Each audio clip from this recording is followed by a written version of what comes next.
Hello everyone, and welcome to a special edition of the Real Sports Junkie of Florida, High School Football Edition. It's Thursday evening, High School Football Friday Night Eve for a lot of schools, particularly in Pennsylvania. I know a few of the schools here in Florida had their first game last Friday, but unfortunately for some of the football programs here in Florida, they've gotten into a little bit of hot water here. Those of you who live in Central Florida, particularly on the Space Coast, probably heard the news about the Vieira High School Hawks football team involved in an alleged hazing incident in which they beat up one of the players on the team, and several players have been suspended, as well as head coach Shane Staples.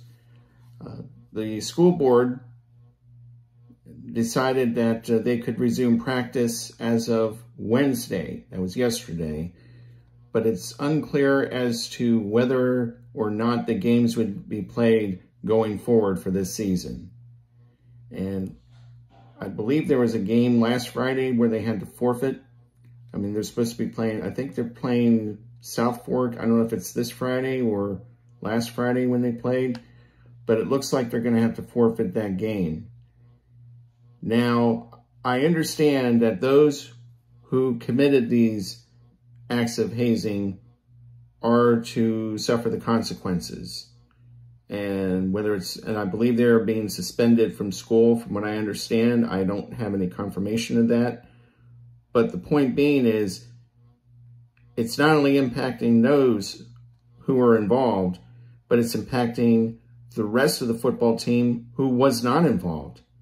And it's going to impact them because they're going to be missing out on, college recruitment opportunities, particularly to Big Ten schools, Big 12 schools, Ivy League schools, what have you. The scouts are not going to be able to witness their performance during their senior years. But this is especially heart-wrenching for the senior members of the football team. And not only that, it's going to impact others who are involved with Friday night football games. The high school marching band, the cheerleaders. Those two clubs won't be able to have any games in which they are to perform. And again, for those players, especially those who didn't participate in the hazing, it impacts their college recruitment and the scholarships, as well as the organizations that benefit from these games, like the Athletic Booster Club or the Band Booster Club, or other clubs who run the concession stands. The revenues are not going to be coming in, and it's going to hurt the school. And who pays for it?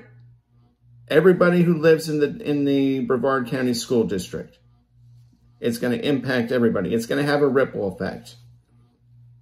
So, if you even think about performing any kind of hazing acts on anyone, you better rethink that strategy, because you're not only hurting the victim directly, you're hurting yourselves, and you're hurting everybody else that's involved with your sports team, and everybody that's involved with the games that in which you perform. And another thing too is, I've actually worked with a couple folks who have had kids that are current students or former students of Vieira High School who are involved in band or cheerleading or even on the football team. So I can imagine what these parents are going through. I mean, it's basically an embarrassment for the students and for their families. And Vieira High School is not the only school in Florida to go through some disciplinary problems. Over on the Gulf Coast, Land O'Lakes High School football team over in Pasco County, right outside of Tampa, they were temporarily suspended after an investigation into potential hazing. But Pasco County school officials investigated the incident and found out that it was nothing more than a fight between two JV players that occurred in the locker room. So as a result, they've reinstated the football team. There will be a varsity game this Friday. So the varsity team will be playing in their games as scheduled. However, the JV game is postponed for the moment until the investigation is completed. So overall, if you're going to be committing some heinous acts, whether it's hazing or drugs or underage drinking, you better be prepared to face the consequences. Now, granted, in the case of Vieira and Land O'Lakes, all of the football team members were impacted, particularly Vieira, because their season may be over as far as that goes until the investigation is completed. I'm hoping that that's not the case. Hopefully Vieira will get to resume playing football games on Friday nights later on this year. But I can remember in 2011 when Selinsgrove's football team had several players that were involved in underage drinking, if I recall correctly, if that's what the incident involved. Head coach at that time, Dave Hess, suspended all those players involved, and we ended up playing with the skeleton crew for the 2011 season, and the end result was a dismal 1-9 season. So we had a losing season at the cost of having players consume alcoholic beverages underage. So my entire point is, if you're representing, if you're playing football or any athletic sport, you are representing your school. So that means you need to take the high road, and no hazing, no drinking, no drugs, no nothing. All right? Of course, the incidents at Vieira High School and at Land O'Lakes High School made me think about the debacle that took place at Penn State about 12 years ago when former defensive coach Jerry Sandusky was accused of sodomizing and molesting young boys. And that led to an uproar at Happy Valley when the president of the university, the athletic director, they were ousted, and even Joe Paterno was fired. And a few months later, not even 3 months later, Joe Paterno died from lung cancer at the age of 85. And even after his death, he was vilified. And as a result, they had vacated all of Penn State's victories from 1998, which was when the first case of Jerry Sandusky's heinous acts occurred, up until when Joe Paterno was terminated from the program. They had a 3-year postseason ban, which meant they couldn't play in any bowl games. That got reinstated to only 2 years. The university had to pay $60 million in fines, and it impacted the scholarships for all the Penn State players. So Penn State players were hurting as well because of what Jerry Sandusky did. And of course, as many of the folks in Pennsylvania know, Jerry Sandusky is still up in the prison, and he'll be there pretty much the rest of his life. And in a future video, I'm going to be reading a powerful Facebook post from my BFF, who I've known since kindergarten, a former Air Force Major, Todd Miller, a diehard Penn State fan. So be sure to watch your notifications on YouTube for that. If you haven't subscribed yet, please subscribe to my YouTube channel. If you like this video, go ahead and say so. You can also follow me on Twitter. My handle, X. the app formerly known as Twitter. My handle is @SportsJunkieFLA. Oh, one more thing I forgot to mention. Those vacated wins were actually reinstated later on. So Joe Paterno still holds the record for most career coaching victories, head coaching victories, at 409. So thank goodness that they did that and they reversed the decision. All right, so I better get off my soapbox and focus my attention on Selinsgrove football. Tomorrow night, they have their first game against Delaware Valley, which is a team that we've never played before. And it's not Delaware Valley College over in Doylestown. It's Delaware Valley High School over in northeastern Pennsylvania. I believe it's in Milford. And this is actually going to be the first football season since the passing of legendary former Seals High School football coach Bill Scott. Scott passed away earlier this year. He had been with the Selinsgrove program from 1972 until 2007, after which Dave Hess, who was an assistant at the time, rose up to the ranks of head coach and took over the program, and in Hess's second year, carried the team to their first and only PIAA Class AAA state championship in 2009. And it was consisting of players who had played under Bill Scott until his retirement. So let's take a look at what the schedule is for the Selinsgrove Seals this year.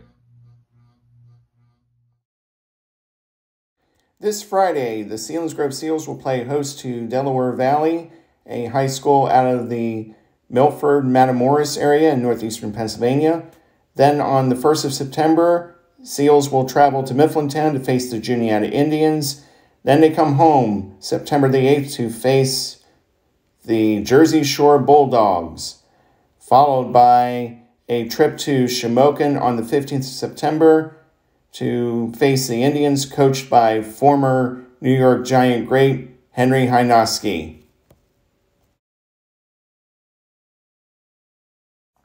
That is the first of 2 straight road games for the Seals, as they will travel on the 22nd to Sunbury to face their arch rival, the Shikellamy Braves, in a game typically known as the Rally in the Valley. Then on the 29th, they will host the Mifflinburg Wildcats, followed by another bunch of Wildcats the following week on the 6th of October, but they will be traveling to Central Mountain to face those Wildcats. And then they will play host to Hollidaysburg on the 13th. Then they play host again to the Montoursville Warriors on the 20th. And then on the 27th, they wrap up the regular season by taking a short trip to Middleburg to face their intra-county rival, the Midwest Mustangs. Hat tip to SelinsgroveAthletics.com for this information. So for the Selinsgrove Seals, we have 3 key returners coming back. Running back Tucker Teets, who is entering his senior year. We also like to call him Double T. Quarterback Mark Pastore, and wide receiver Gavin Bastian. So looking forward to a great season. The first game against Delaware Valley, I happened to find out through research that they have a defensive linebacker who is in the top 20 of defensive linebackers in the state of Pennsylvania. His name is Justin Kalisnik, and he is entering his senior year. Last year, he led Delaware Valley with 143 tackles, and he has led Delaware Valley in that statistic for the past 2 seasons. So the Selinsgrove Seals will have their work cut out for them. I am looking forward to listening to the game through the Sunbury Broadcasting app on my phone. If you are not in the central Pennsylvania area, if you're not in the Selinsgrove area and want to catch the game, my recommendation is to download the Sunbury Broadcasting app on your mobile device through the iTunes Store or Google Play. If you are in the area, you can tune in on 107.3, Eagle 107, WEGH. It's a radio station out of Northumberland, part of the Sunbury Broadcasting family of radio stations.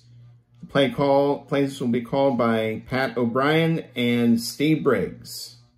So I'm looking forward to listening to these games. So, in my last video, I mentioned the passing of longtime NHL broadcaster Rick Jeanneret, who had been with the Buffalo Sabres for 51 years. Just so you know, if you subscribe to my channel or you go into my channel, you will notice I have created a playlist dedicated to RJ. And for those of you who follow the Buffalo Sabres particularly, if you had noticed right outside the Key Bank Arena, there is a memorial right outside the arena with the initials RJ. And if you look very carefully at the R, right on top of the R, there is a container which apparently is a box of cookies to represent Rick Jeanneret's play call, Top Shelf or Mama Hides the Cookies. And I mentioned some of the memorable calls like Wowie Housley, La La La La La La La Fontaine, and the Legion of Doom. And there's even a video of RJ calling Jack Eichel's overtime goal, and you could see the expression on his face, and Rob Ray sitting next to him, big smile on his face. And I compare RJ to the late Dave Zinkoff, the former PA announcer for the Philadelphia 76ers. They are alike in three ways.